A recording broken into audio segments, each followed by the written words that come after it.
All right. Hi, everyone. My name is Yogesh Chavda. I'm the host for this podcast, Next Frontier Insights. This is our 19th episode this year, which is amazing. I never thought I'd get so far, but here we are. I also publish a newsletter called In Search of Normal, where I talk about AI and marketing. And for those of you who know me, I'm also a faculty member at the University of South Carolina, where I teach classes in marketing, as well as I'm the center director for the Center for Marketing Solutions at the business school. Today, I am delighted, absolutely delighted to have David Bernardino here with us today. I've known David for many, many years. We are friends, we're colleagues.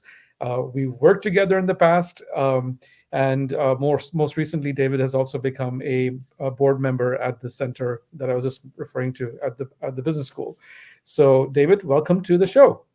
It's great to be on board with you, Yogesh. I feel like this is a continuation of our monthly chats. Exactly right. That's exactly right. So today, what I wanted to do with you is to have a conversation about a fairly important topic that kind of is sort of under the radar screen, but I think it's important for us to, talk about this because I know you've got lots of insights in this space, especially given your background around how should clients and agencies, partner together and work together. What's happening with the business model today in that context, and where are things headed, kind of thing, right? So but before we get into that conversation, why don't we spend a few minutes kind of like getting to know you first? So tell us a little bit about you. Yeah, so been a marketer for, I don't know, who knows how long, but Yogesh, you and I worked together back in a place called Cincinnati, Ohio. Yeah. For those that don't know, Procter and Gamble, and that's how we got to know each other. Spent a considerable amount of time in the consumer packaged goods world, and then in the consumer healthcare space here in New Jersey. And then my last CPG gig was running the frozen meals group at Pinnacle Foods, and then transitioned that into work at Samsung, where I led B2B marketing for their home appliances group. And then went agency side for almost 6.5 years, working at a boutique shop out of Atlanta called Ammunition. And about 47 days ago, decided to go the fractional CMO route. So working as a CMO, one of the clients that I'm working with is a company called On3. They're doing some innovative work in the world of AI and in learning management solutions for builders and contractors that basically helps improve capabilities for their field staff to reduce callbacks, reduce cycle times, drive productivity growth, which obviously means higher margins, for their clients. So I got to say, I'm sort of a guy that just happens to step into various roles and figures things out, just like you, and what you've been able to do over the course of your career. So excited to have this conversation. Fantastic. So, and there's one more thing you also do. You're a board member for the Builders Association as well, right? Yeah. So I've been on the board of the National Association of Home Builders for the past 2 years, and that term just got extended for another 2 years. So being able to see how the sausage gets made as it relates to housing policy in Washington at the federal level, but even in my home state of New Jersey, it's really interesting to see how the regulatory environment can impact business outcomes. And it's something that I sort of had line of sight to when I was in the consumer healthcare space, but now that I'm knee deep in it with the NAHB, you really start to see the impact of policy choices as it relates to enterprises, both large and small.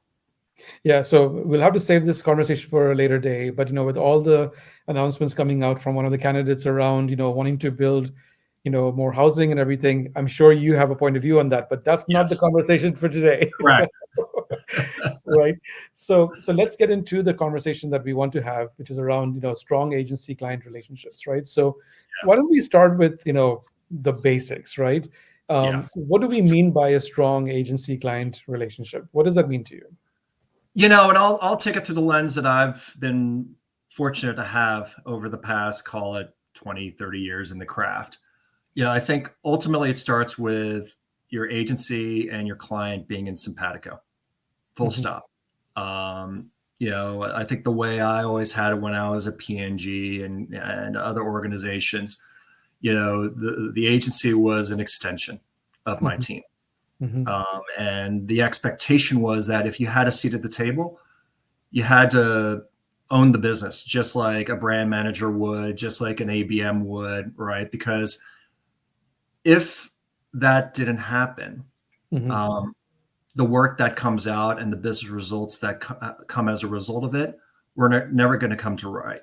Mm-hmm. And really, if you think about a marketer, one of the most foundational and important decisions he or she can make when they start an assignment, particularly when you get to a senior level, is agency selection. Mm-hmm. We've seen stories, right, in Ad Age and other trade publications, right? CMO comes in, they bring in a new agency, and if it goes to bright and things go well, that person's viewed like a rock star. If it Mm-hmm. goes to hell, they're looking for a job in 18, 24 months. And so I think that at its core, getting the agency client relationship right is job to be done number 1, 2, or 3 for any marketer. I know that's how it was when you and I were sitting in Cincinnati. Mm-hmm. And I still argue it's still a job to be done 1, 2, or 3 in today's world. Mm-hmm. Do you feel that the mindset has shifted at all in the last couple of decades? Because I remember, I had experiences where it was very transactionally oriented when you worked with agencies, right? Whether it's on the ad side or even on the market research side, Mm-hmm. versus those that really try to build a partnership mindset, which is what you're referring to. Yeah. Where do you see things today from a current landscape perspective? Honestly, I don't think it's changed in 20 or 30 years, to be brutally honest. I think you still have agencies that are very partnership driven, and then you have other agencies that are very transactionally driven. I think a Mm-hmm. lot of it depends on how they want to operate their businesses, which is okay. Mm-hmm. But I think you as clients, need to get a keen understanding, and I'm sure we'll deep dive into this as far as what are you seeking, right? Mm-hmm. Mm-hmm. What do you need out of that partner? Yeah. If you just need someone to come in and develop a piece of collateral, you probably don't need an agency of record, just to use that as a rote use case versus, you've been brought in, the brand is declining in a highly competitive category. You have a bunch of innovation coming out, but you need to figure out what the purpose and the equity of the brand is. Okay, you probably need more of an AOR type of relationship Yeah. to get things back to bright. Both have implications as far as how you, the marketing leader, are going to manage those relationships, and how are you going to manage them internally as well? Because obviously, right, Mm-hmm. as clients, you're sitting on the inside, you have a whole slew of stakeholders that are armchair marketers at the end of the day. Right. And how do you enroll them in a way such that you can actually have the air cover to do what you need to do to be successful? Mm-hmm. And be successful, meaning sales, share, and profit growth. Let's be declarative as far as what success means for a client. Sales, share, and profit growth. Mm-hmm. So if you get it through those lenses, how do you start to architect whatever you're trying to do such that it has a line of sight to those 3 goals? So let's kind of look at it from both sides, right? Because I think it's really important for us to break down the fundamentals first before we can Yeah. actually build into what's how the future is going to evolve at the end of the day, right?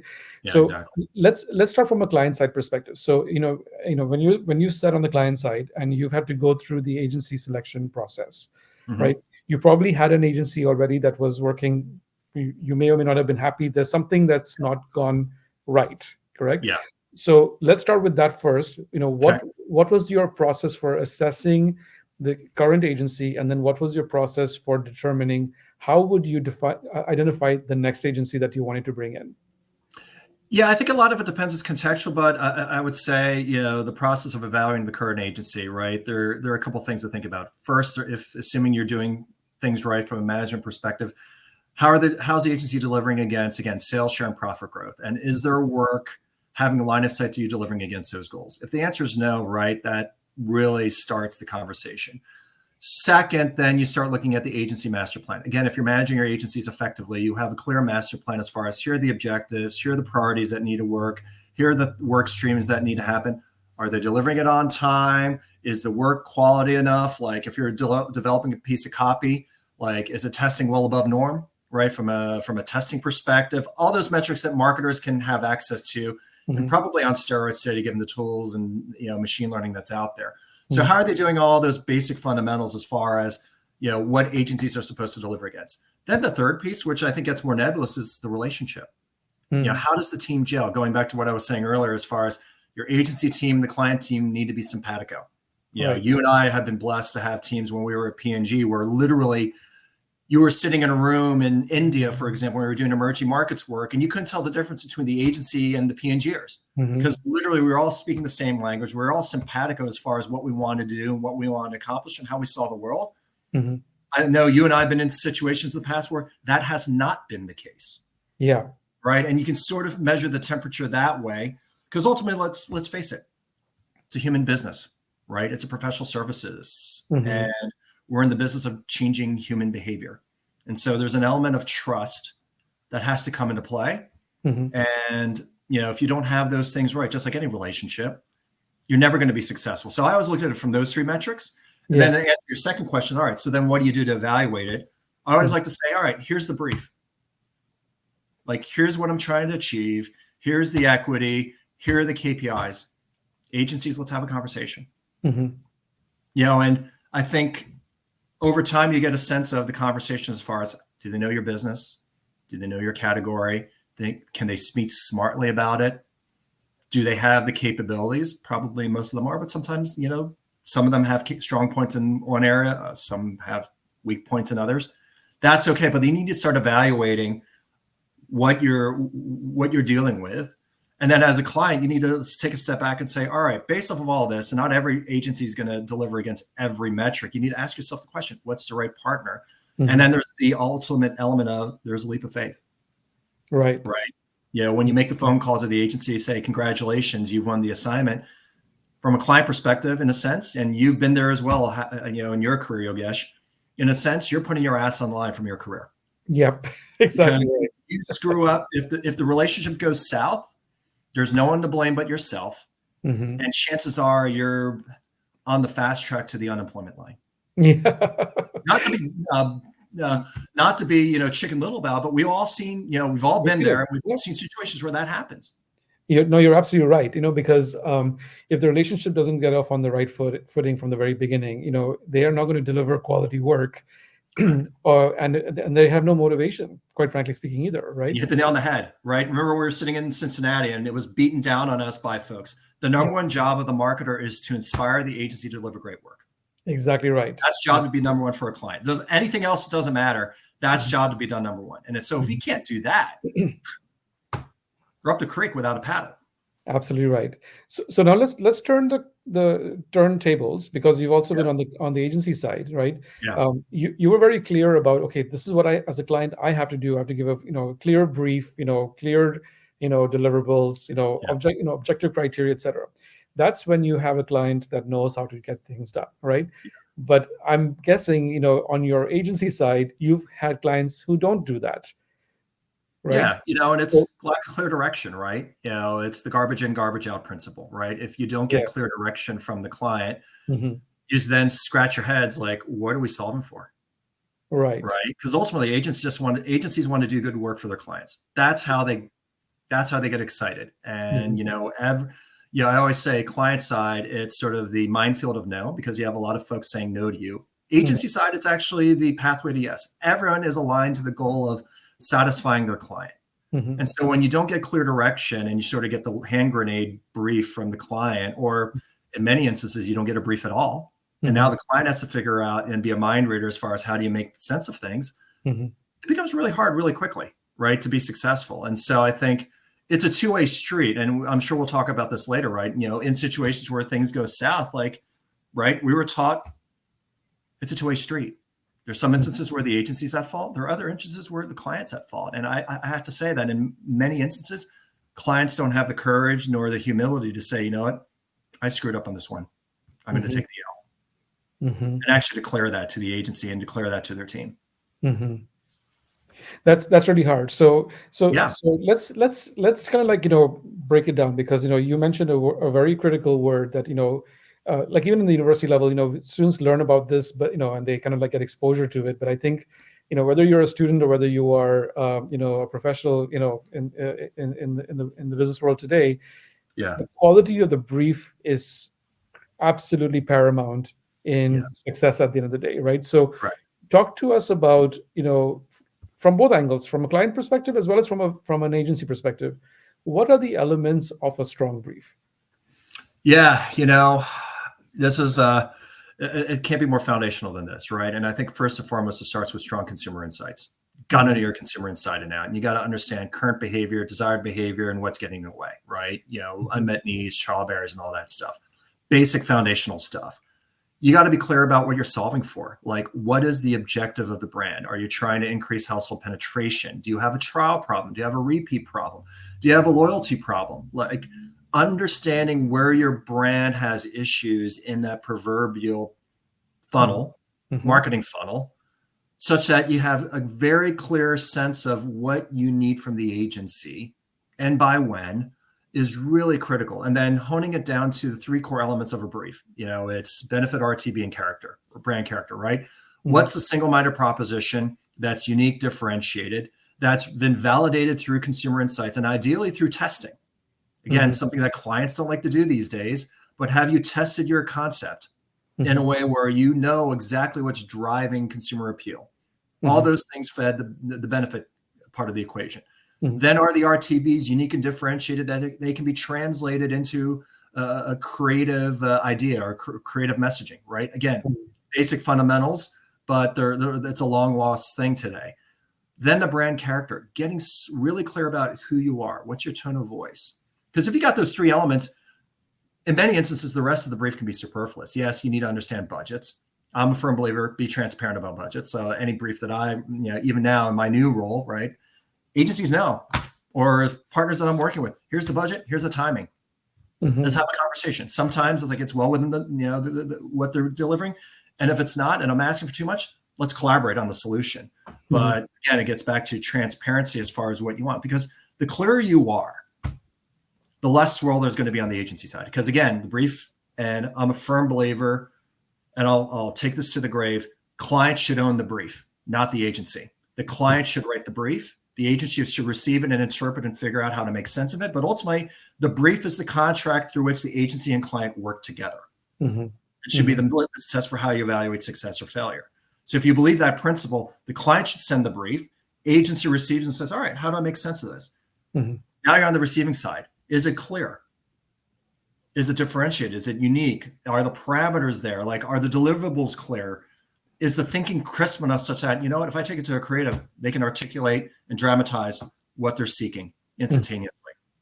And then, you start managing the three elements: time, money, and budget, or time, budget, and, bandwidth.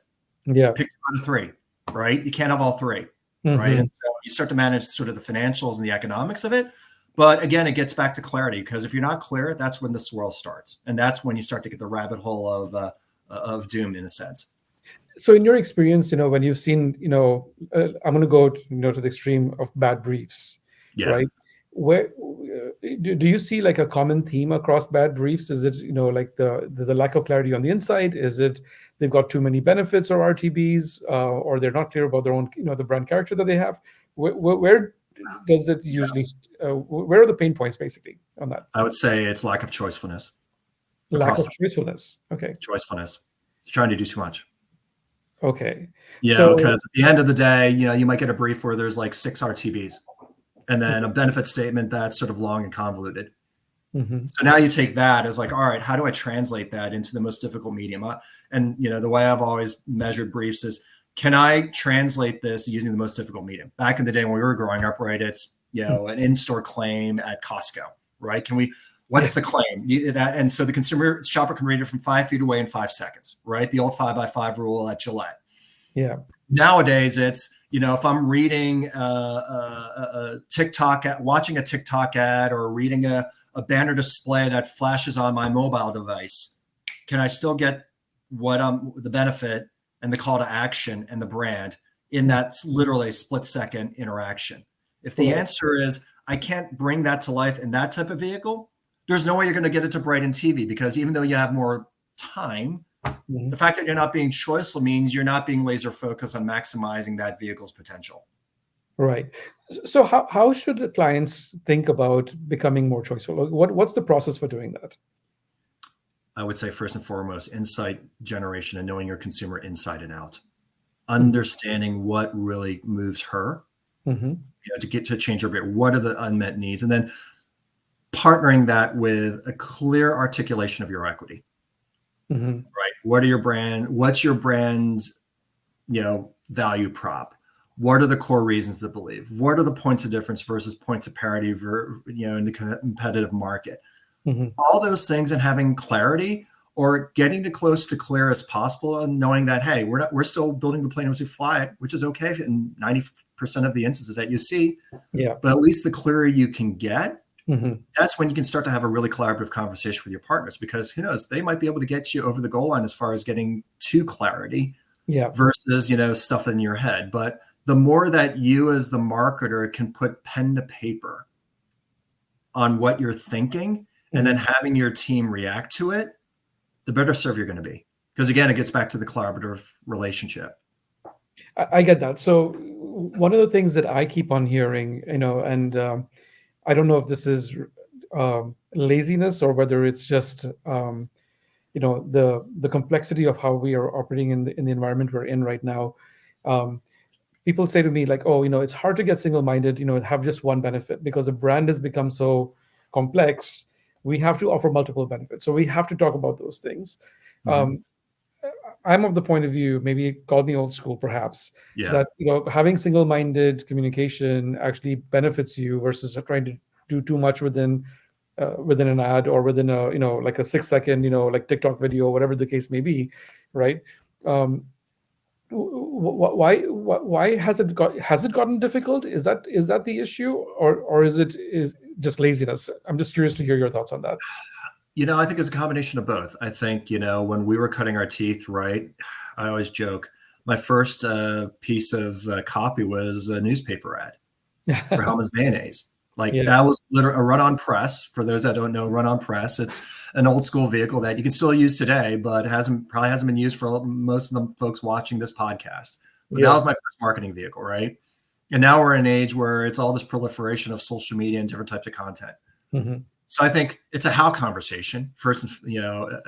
Half of it's a how conversation, right? It's, what's your marketing mix going to look like? How do you leverage those vehicles in a way that still builds your brand? And then how do you translate your idea to make the most effective use of that vehicle? So I think that's one. Two, I don't call it laziness. I think it's capability. Okay. Because I think a lot I'm of being marketers, harsh. no, but I think a lot of the marketers, we've been blessed to have been through the rigor of Procter and Gamble and marketing in that organization and the rigorous discipline that it brought us to the table. Most of the folks probably watching this podcast don't have that opportunity. And so the question is, how do you build your capability, your marketing muscle, such that when you look at a concept statement, going back to, way fun, basics, as far as, all right, I'm going to put something to test that informs the creative brief, ACB, benefit, RTB, brand character. At the concept level, you're looking at it, it's like, what? That doesn't make sense. It's not being choiceful enough. It's not single-minded enough. And being able to say, all right, oh, that piece of thing, I can see that translate into a creative idea. Like those things take time. Unfortunately, for most marketers, they're not taught that. It's a lost art. Yeah. I could argue in today's age, it is more important than ever. Yeah, especially with technology tools that are available today, right? So talk about the technology tools that are available, and what have you used or what have you seen people use so far? It's all across the board, right? Whether it's just standard project management platforms or the elephant in the room, AI. You can see all the use cases for AI, whether it's driving productivity and market research, where you can take some transcripts from Qual, pump them into a proprietary platform, and instead of it taking 3 weeks for research analysts to do the analytics and the report, you can get literally the insights and the data dump and the report in a day.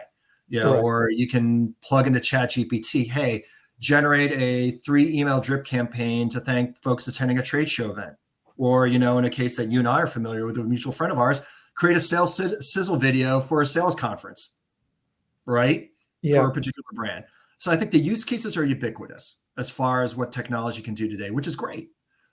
It can also be threatening, but at the same time, it's I think this akin back to the late 90s, right, when the internet came about. Like there was a lot of question marks, like, are our jobs going to still be around? You could argue that how we did marketing is a little bit different. The job titles are different versus when we started the craft.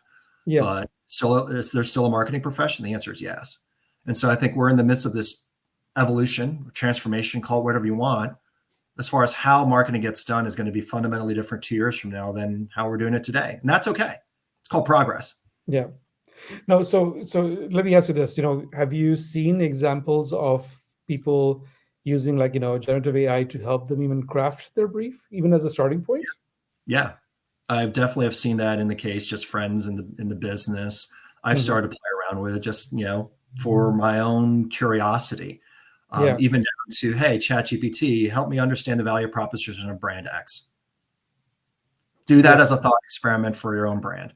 Yeah. It's really interesting to see what comes out. And I think that's when, and I'm sure this is a conversation later in this talk. How do you evaluate that, right? Because at the end, Yeah. right, it's garbage in, garbage out. You'll Yeah. still need to be able to know and decipher what's really true versus what's not. And I think Mhm. that's the key thing. Like if you understand what role a generative AI tool can do, it can actually free up a ton of productivity on your Mhm. side to focus on the things that actually matter. Yeah. So you brought up like evaluation. So let's talk about that because you talked about already. For a brief, you need to have a quality insight. You need to have the benefit, the RTB, and character, and the brand character. Then there's all the logistical stuff that comes along. We'll put that aside for now. Yep. How do you go about assessing each of those things? Let's start with that question first, and then we can bring in the AI component on top of that. Second. Yeah. So as it relates to the brief, I'll Yeah. go back to each of those different elements. I actually I like to helicopter up. And when I look at the brief, it's like, all right, is the go get clear?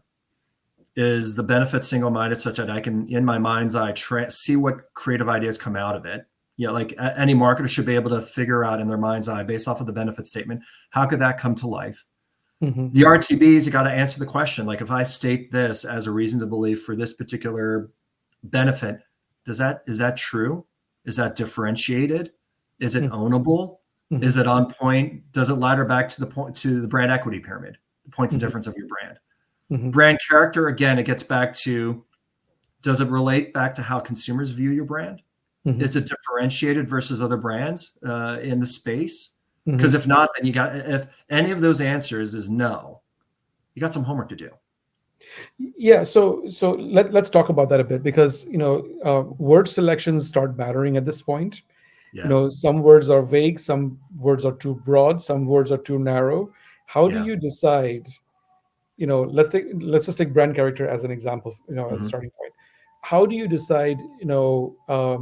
What's the right word selection for your brand character, given what I just said around vagueness, too broad, too narrow, etc. Yeah, I think ultimately it's a judgment call. Let's call it for what it is. Yeah. But how do you frame the judgment call such that there's a little bit of rigor? I think this is all about knowing your equity and Hmm. doing the homework to understand how the consumers view your brand Hmm. and to understand how the consumers view other brands in the space. If you don't have a clear sense of that, you're just throwing stuff at a wall and hoping it sticks. Because then doing that homework allows you to get a sense of where you're at today. Hmm. Now, the question for you as the brand leader is going to be, is that where you want to be tomorrow? Or do you want to evolve the brand? Because good, bad, or ugly, your brand has a certain position in the marketplace with your consumer. Hmm. And so if you want to change it, you got to evolve it over time, right? Classic case of Apple, right? Before they were an education-based computer company, Hmm. Hmm. right? That had a certain brand character associated with it. That was what, in the 1990s. Hmm. Look at where it's at today. It is a fundamentally different brand. Correct. So to that point, so most of the brands that you and I have worked on, have been around for decades, right? So there's a Yeah. legacy associated with that. Yeah. So to your point about trying to change, it's not a one and done situation. It's an evolution over time, Yeah. right? How do you counsel brands that they like the legacy that the brand has, Hmm. right? That's a slightly easier scenario where you can say, okay, there's a strong heritage there, so therefore we can continue with that heritage and tap into some of the elements of that heritage, and we Yeah. keep moving forward. But there are instances also, like where brands have a heritage that is, it's time to let go, Hmm. right? But there's an internal debate happening around, should we let it go or not let it go, or if you have to evolve it, how do we evolve it? Hmm. How do you counsel brands in that situation? It's interesting. It's akin to the use case I faced when I was at Coppertone. when I was leading innovation over there, it's funny. This was what, 15 years ago. Yeah. The brand was known for sport and baby. Mm-hmm. And but the market was going in the area of women's sun care. Mm-hmm. And when you looked at all the branded metric scores, it literally scored 0 on the women's sun care piece. And we started to figure out, the question mark was, all right, strategically, we knew we needed to enter women's sun care, but how do we do it in a way that's ownable to Coppertone? Because ultimately, I go back, there's heritage, equity, good, bad, or ugly, but we got to live with it, right? And so the question mark was, how do we deliver a white space solution in a segment that is clearly a massive segment? Just go to the sun care planogram today. Women's sun care is literally like 40% of the share of shelf. But you do it in a way that's still ownable back to the brand, because that's the key thing. The analogy I like to use is, you know what? The parent equity is the mom or the dad, right? It's the parent. How do you have kids, or how do you have cousins? Such that at the end of the day, when you look at the brand and sort of the white space and the new articulation of the brand, you can still see the DNA in its core. Because then you can start to build an ownable position in the marketplace that no one else can replicate. Going back to the Coppertone example, we talked about this notion of relationship with the sun and the insight of consumers that love Coppertone think the sun's their friend. Therefore, we wanted sun care that talked about different usage occasions and actually portrayed, hey, this is all about enjoying the sun. Versus other brands, if you looked at the competitive space, and still the case today, like Neutrogena and others, it's about beach defense, sun defense meaning I'm afraid of the sun. Right. And so how do you start to know your brand such that when you're trying to enter new segments, new categories, new positioning, new character, you can do it in a way that's still ownable to yourself while still introducing new elements to the brand that potentially enable incremental white space opportunities. But again, that doesn't come unless you really know your brand, your equity inside and out. Do you so going back to the whole agency client, partnership piece of it, Yeah. does the agency play a role in helping you have that kind of conversation? Because when you're, Yes. you said up front that, the client owns the brief, they're putting everything down on paper. If the agency is coming back in with these kinds of questions, how does that actually work? So, in the case of Coppertone, where we're trying to redefine the brand equity, literally the agency of record at the times, one of the New York agencies, was literally in the room working with us side by side. Because ultimately it was have an understanding of where the head's at, because at the time the seat I led was leading innovation. We had a whole team of client folks on the side that we were partnering with. We had the agency as well, because ultimately they had to help execute whatever creative campaigns came out of this work. So in order to engage and roll and enable them to be as successful as possible, we literally put them in the room like from the get-go. And you've been in these conversations working on the brands you've worked on. They become contentious in a very good way, because you have people, really smart people with strong points of view, noodling over a word. But those matter, especially when you're thinking about an equity statement. Right. So talking about noodling, I'm fixed. Yogesh, you there? You found any kind of tools that helped you go through that thought process? Because I remember one time we even used like visuals, where this is what the brand represented and this is what the brand did not represent. I'm thinking about brands like Zest, right? Zest soap, right? When we talk about refreshment, what does refreshment even mean, right? And is it like standing underneath a waterfall, or does it mean sitting at the beach, or is it drinking a pina colada?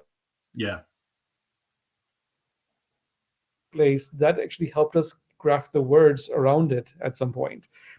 Is that something that's commonly done, or what have you found to be most effective? I'm still an old fan of the post-it note method, where you start getting ideas on the wall and start clustering what they're all about. And through that exercise and through the debate that comes with, all right, these cluster of words about a particular part of the equity mean X. You start having the debate about what works and what doesn't, and what are the implications, because ultimately it's about implications. That exercise, actually, I think, and that debate makes the output that much sharper. I have a just refresh. Are you? You've cut in and out, I think. Hey, David, can you hear You're somewhat cutting in and out. I know your internet connection's a little spotty, so me?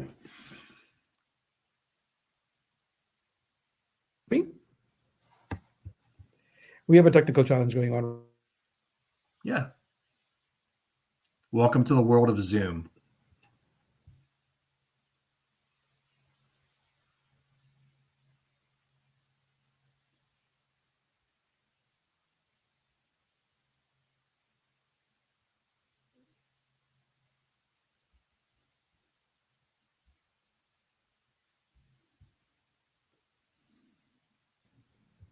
David, you there? Yeah, I'm here. All right, sorry about that. You're frozen again. We're back. Okay. We're back on the air. Nice. We're back on the air. So there was a glitch either on StreamYard or whether it was on my end. And unfortunately, I could not hear anything because I got cut off, basically. Yeah. So I think going back to what I was saying, Did I lose Yogesh. you again? Yeah. Are you there? You're frozen. Oops. Are you there, David? Yeah, I'm here. Okay. So I unfortunately, because of the technical glitch, I couldn't hear what you were saying. So do you mind repeating your answer? Yeah, so it goes back to the old post-it note method is the tool that I've used over time and still, like to use. Whether it's a mental map or whatever, but just understanding all the different, get your cross-functional team together, agency included. Like, let's start mind mapping, like what this all looks like. What's the equity, what's the purpose, the points of difference, points of parity, and you start doing the clustering exercises. So obviously, when you start to cluster things together, there are going to be debates about, does this belong in this cluster versus that? Mm-hmm. People might say that's an old school method, but the power of that old school method is the conversation. Mm-hmm. Mm-hmm. And the debate about, well, why do we think this particular word belongs in this cluster and should be classified as X? Mm-hmm. Because in that debate and getting the differing points of view, either A, you're going to get sharper in the thinking, everyone's going to be on the same Losing page. you again. Yep. Misalignment. Yeah. At that stage, that's okay, because you know what? You can do more work. You can test. You can do more research. You can do whatever insight gathering that needs to get further answers to those questions. But I'm a firm believer of, you get the team in the room and you start hashing this out. And it's using some of those old school tools to map those things out, because ultimately it's about the output and it's about understanding, what you don't know, because obviously in any of these exercises, you don't know everything in totality. So whatever the gaps remain, all right, that becomes work for your market research team and insights group to go chase. Oops, I lost you again, David. Yeah. Oh, you're back. Yep. Okay. So could you just say the last sentence one more time? I'm so sorry. Yeah, no. So it's all about the if there are gaps in terms of where you're at versus where you need to be, or misalignment, that becomes go guess for your insights team to go chase. Right. So, from an agency perspective, when agency partners have participated in these kinds of exercises, is there a particular skill set or a particular, mindset the agency partner needs to bring into these kinds of conversations? It's being part of the brand team. And usually what I've found is the planner. The strategic planner is the one that really shines in these conversations. How so? Because I think their job, right, is to translate client speak into something that agencies can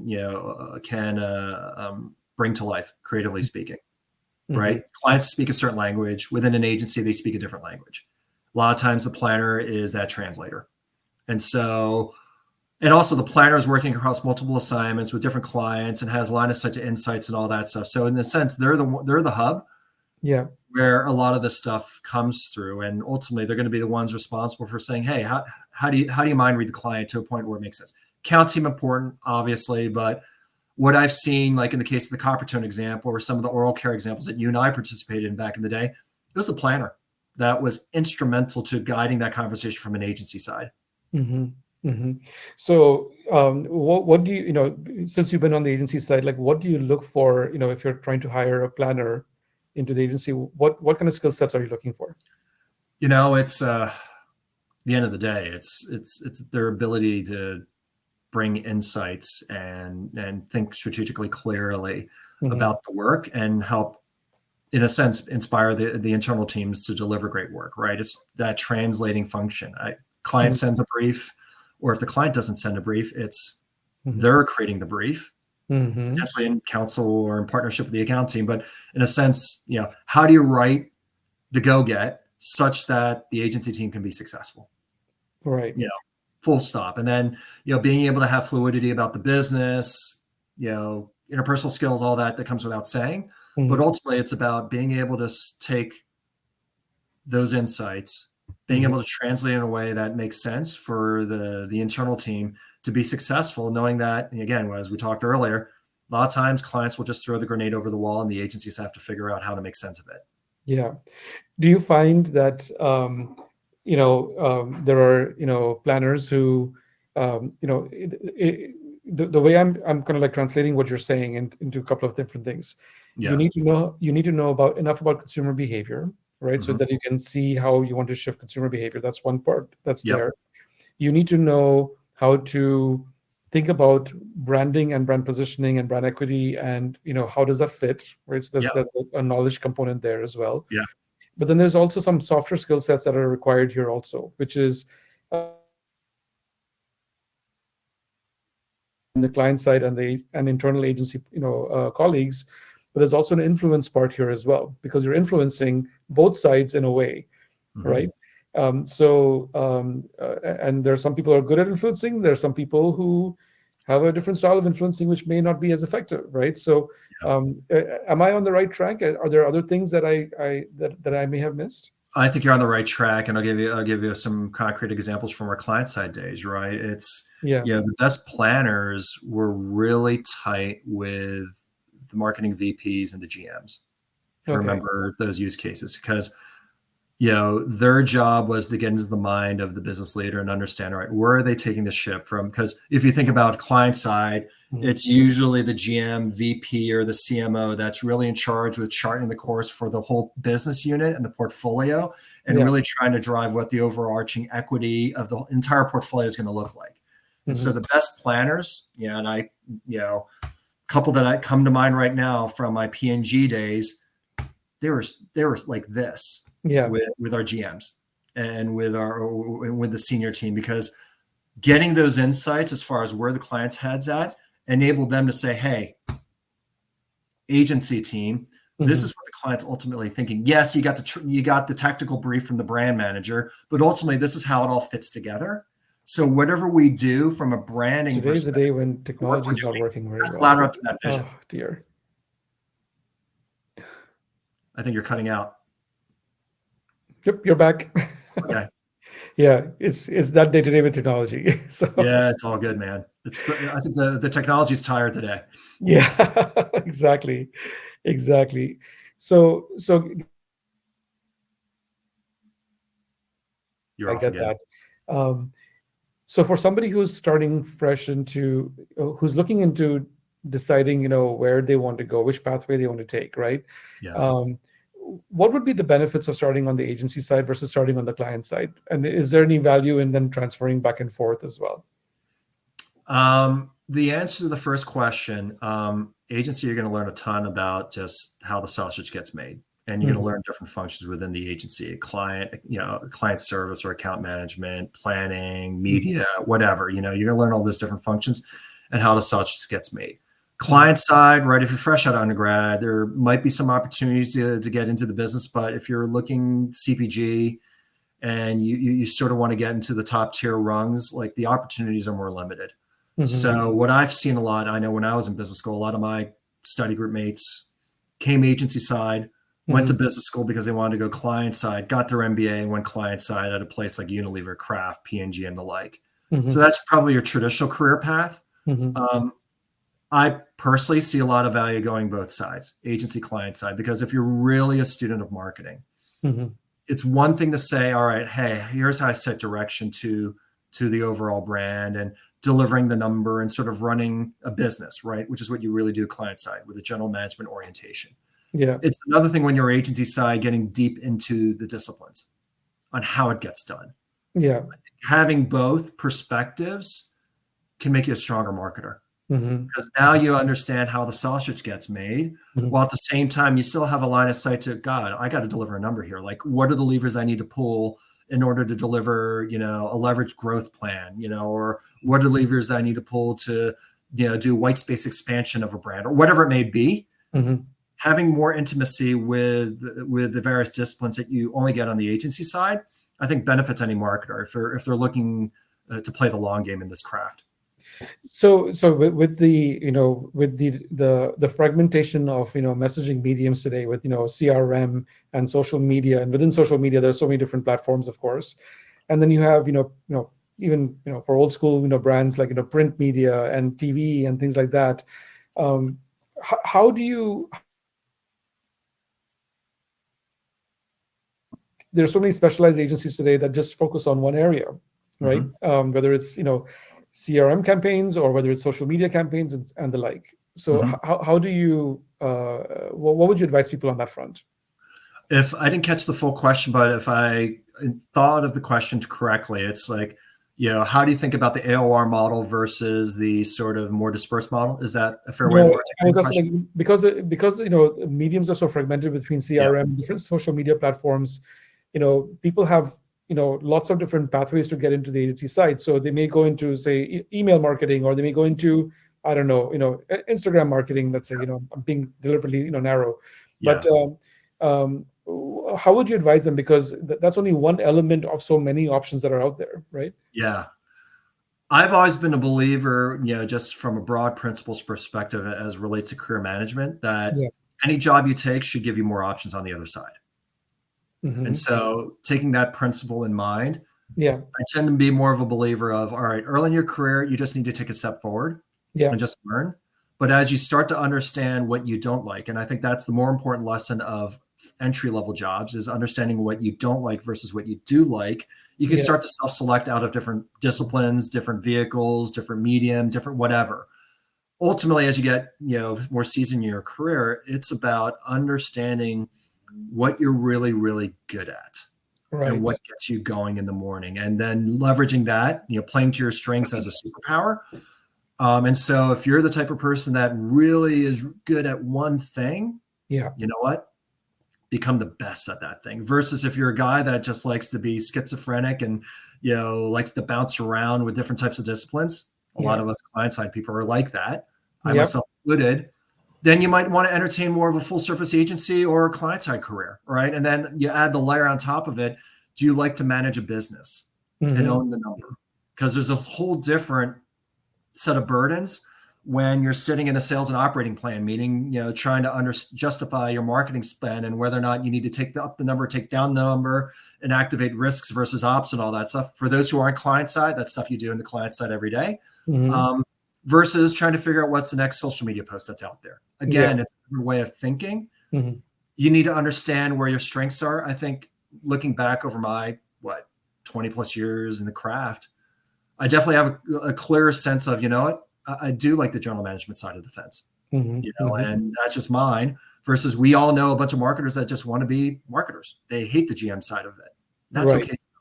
That's okay too. Yeah. So as you look forward over the next 1 to 5 years, right? Whether you're early in your career, or whether you're a professional with multiple years of experience, Yeah. what are the one or two things that you're seeing on the horizon that everyone should be paying attention to, and how should they be thinking about that? I would say two trends. One, the largest consumer cohort is coming of age. We're Hmm. seeing it in the housing market right now. That's the thing that we're talking about in the housing market each and every day. Hmm. Gen Zers, they're starting Hmm. to coming of age, largest consumer cohort since the baby boomers. Very different way of sort of how you activate, engage, and appeal to those consumers. Their views about brand and categories are fundamentally different from us Gen Xers, for example. Hmm. You really need to understand them, know them, and embrace them. Put your biases aside, because ultimately these are your consumers today, and they're going to Hmm. become an increasing share of those consumers tomorrow. And in fact, to put the money on the table, the largest wealth transfer in history is going to occur between their grandparents and Gen Zers. Hmm. Look Hmm. at the data that's out there. Like baby boomer grandparents or older Gen X grandparents are transferring trillions of dollars based off of US Census data to Gen Zers. Mm-hmm. So with that spending power and that size, how do you ensure that you set yourself up for success as a marketer? And there's only one way to do it. It's called consumer intimacy, understanding them inside and out, depending on your brand category and all that stuff. Mm-hmm. The other one, which is sort of the overarching initial theme in this conference podcast, is AI. It's the elephant in the room. Mm-hmm. Use it, embrace it, be on the offensive. The best way to do is just play around with it, and then figure out how it makes sense for you. Because the quote, everyone's seen the quote, I'm sure. People that use AI are going to replace people. Mm-hmm. And so you need to figure out how to make AI part of it. It's not going to replace you, at least in your lifetimes, potentially, unless there's massive shifts. Mm-hmm. But it's a massive productivity tool. And so how the demand from the CFO suite is going to be better, faster, cheaper. Mm-hmm. Mm-hmm. And in every conversation, it's going to be, how does AI plug into it? Because again, they're viewing it as the mother of all productivity tools. And so you as a marketer that has to answer to the CFO chair has to be ready to say, hey, here's how we're leveraging these tools to help drive my brand forward and to drive marketing efficiency. Mm-hmm. Because if you can't answer that basic question, you're going to be out of a job in 6 months. Right. And I'm glad you're kind of, saying it, in my words, brutally honest way, because there is there is a sense of urgency here right now, right? Yeah. Because for marketers to be successful on the client side, you need to be innovating and thinking through how do you want to bring in, number one, the right agency partner who's thinking along the same lines as you are. I think that's going to be really important. And number two, they're coming with these kinds of productivity enhancements in their in their toolkit, if you want to call it that, so that they can deliver, higher value, better value at ideally a cheaper price. And this is where I think, there's a big disconnect that's happening right now, at least in the conversations that I'm a part of, where agencies are saying, okay, I'll get my productivity improvements, but I don't want to necessarily charge lower for it. And I think that's not a good approach, because the client side is going to look and say, well, you're benefiting from AI, but what's the benefit to me? Yeah. Well, look at corporate earnings. Like, for a lot of these large Fortune companies, right? Multiple companies experiencing massive restructurings right now. Correct. Part of that's the marketing function. So again, I go back to, if you want, you as a marketer, which again, to the C-suite is viewed in many instances as a cost center, not a growth center. As much as we love to believe that we're a growth driver, many organizations use marketing as a cost driver. Yeah. How do you start to, if you want to win in the C-suite, you have to align yourself from a language perspective of how do I construct my thing in a way that makes sense to them, and what's driving them today, given the environment that we're in, macroeconomically speaking, it's productivity. Right. That's all they're hearing. It's like, oh, AI equals productivity. Yeah. So how do you start to drive value, knowing that that's the expectation? Yeah. Yeah. Because otherwise, you're going to be part of a restructuring. No one wants to do that, right? And so that's when you start to ask yourself and challenge your partners, like, how can we start to deliver productivity growth across all facets of the value chain, right? This is eerily akin to when you and I were trying to run brands in 2008, when the economy was going to hell. Yep. How do you drive productivity growth? And you got to think all hands on deck. Remember those meetings with everyone? You're sitting, everyone in the room. Yeah. You know what? Profits going like this, shares going like this, because we're a premium based brand. How do we at least stop the bleeding and put the tourniquet on? Correct. That's correct. Right. And so we're not in that type of economic environment, but the expectations, I could argue, are eerily similar, because again, Wall Street's saying, with AI, I can get all this productivity growth. How come I'm not seeing it in the marketing function? Yeah. So it's actually a fair question to ask. And there's enough data coming out. I just saw an article this morning from Boston Consulting Group, where they did an experiment with on the data science side, where traditional data scientists were working to solve a particular problem that as part of an experiment, and then they had people who were non-data scientists solving for the exact same thing with generative AI as their way of doing it. Simple things like cleaning the data set and solving for some problem, whatever it was. Yeah. And they saw, right, within the same time period, that there was a 49 basis point difference between the traditional data scientists versus the ones who are non-data scientists using generative AI tools. Obviously, the second group was the one that was scoring much higher, and that Yeah. was related all to the productivity and the expansion of the skill set that came along with generative AI as well, right? Yeah. So it's not just productivity; it's also a skill set change that can happen in this process as well. So I think it's a I love the fact that you're making this almost into like a call to action for everyone. Yeah. But get on board because this is the time to do it, basically. Well, it's akin to, I always like to have these conversations, and I've talked about this. So like when we Yeah, first started in marketing, right? The yeah, job titles were like assistant brand manager, hmm market research and manager, hmm consumer promotions lead. Remember that yeah, function? yes, I do. Yeah, And where did digital marketing was a separate function, and it was not part of the brand team. It was correct. a corporate function. Yeah, And their job was to figure out best practices across the enterprise. And then, the brand teams, if they chose to, which most of them did because we were old school at the time, chose not to do it. yeah, It's a clock to today, right? nope. ABM, brand manager, hmm data analyst, hmm social media marketer, CRM lead, marketing operations, right? The jobs are different. The hmm task remains the same. hmm I think we're in the midst of that transformation again. Like I the, think you're right. the job to Yeah. be done is still the same. How and the organization and the processes and the infrastructure needed to get that done, hmm who knows what's going to look like in 2 to 3 years. Yeah. Yeah. You've actually inspired me on something. I'm going to play around with this, but maybe what we need to do is do a bit of a roundtable or a panel discussion on this very topic, because I think if you were to get a couple of, marketeers like yourself who've seen it from different angles, I know a couple of other people who might be, right for this. Maybe we do a panel discussion Yeah. about what is the marketing function over the next 5 years. How would you evolve it? I think that would create a very healthy conversation, in my opinion. you know Yeah. Because honestly, it's here, right? Like a lot of the tools that we're talking about, they're here today. yeah. And I go back to the pressure to deliver value is just going to increase over time. Just look at corporate earnings and Yep. how it impacts the business, and which then impacts marketing. I think any marketer worth their salt is trying to understand, how do I make sense of all this? Because let's Mhm. face it, it's all about self-preservation.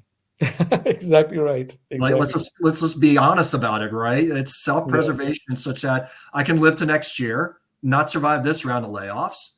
And then how do you start to reset from there in this phenomenally changing environment? That's right. That's right. Well, David, listen, we're almost at the top of the hour. First of all, I think you just gave us all a master class on how to think about partnering with agencies, right? From both perspectives, the agency side as well as the client side. The fact that you kind of like broke it down in terms of what are the fundamental tools that are required, starting with the brief and the components of the brief, and then talking about technology as well, and the role that AI can play, and then even giving us a sense of what should everybody be paying attention to. And you called it out right. Gen Z's is the place to focus right now, right? And then technology obviously being the other big one with AI, right? So thank you so much for sharing your thoughts on this topic. Um, can't thank you enough, as always, for doing this. You've been a great Privilege, friend to man. me over the years. So thank you for that. You're welcome, my friend. It's been All fun. right. Fantastic. So just to kind of like close the loop with everybody on the podcast, I've kind of like slowed down my podcast timings this month and also into next month, simply because we're kind of like coming to the end of the year. People are busy. Number one, number two, I'm also busy as well with other things going on. So I'm just going to do a couple more sessions before the end of the calendar year. One we will be doing for sure. The date is confirmed, but I still haven't gotten final confirmation from my guest. But the person who's going to be coming on is Jordan Wilson. If you don't know who he is, he has his own podcast that he does every single morning, called Everyday AI. And he is one of the thought leaders around this whole space of AI. He's a phenomenal podcaster. He has amazing guests on his podcast. If you haven't heard of him yet, go check him out on LinkedIn and YouTube. It's called Everyday AI with Jordan Wilson. He's going to be my guest. So I'm going to be talking to him about how did he get started in the whole AI space, and where is what is he seeing in the context of AI and marketing and all that kind of stuff. So I think the date's going to be in November, but just stay connected to me on LinkedIn, and you will see all the announcements coming out in the next week or so. All right. So with that said, thank you again, David, and thanks everybody for watching. Appreciate it.